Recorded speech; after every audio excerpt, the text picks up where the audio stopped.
Hi అండి. ఉదయాన్నే cup చాయ్ కడుపులో పడకపోతే కొంతమందికి రోజు స్టార్ట్ అవ్వదు. కడక్ చాయ్, మసాలా చాయ్, అల్లం చాయ్ ఇలా రకరకాల చాయ్‌లను వేడివేడిగా చాలా సార్లు తాగి ఉంటారు. వెదురు ఆకులతో చేసిన గుమగుమలాడే టీని ఎప్పుడైనా టేస్ట్ చేశారా? అసలు దీని గురించి విన్నారా?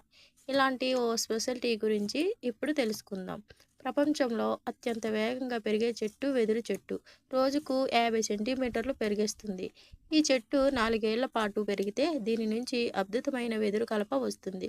దాంతో ఫర్నిచర్, బాస్కెట్లు, మ్యాట్స్, పేపర్, బీర్ సహా చాలా తయారు చేస్తారు. వెదురు ఆకుల tea Thailand, Korea, Taiwan, Japan, ఈశాన్య ఇండియాల్లో పేరు తెచ్చుకుంది. వెదురు ఆకుల నుంచి మంచి రుచి కలిగిన టీ తయారు చేస్తారు. త్రిపురకు చెందిన గిరిజన వ్యాపారి సమీర్ జమాతియా ఈ పానీయాకి చాయ్ ప్రియులు.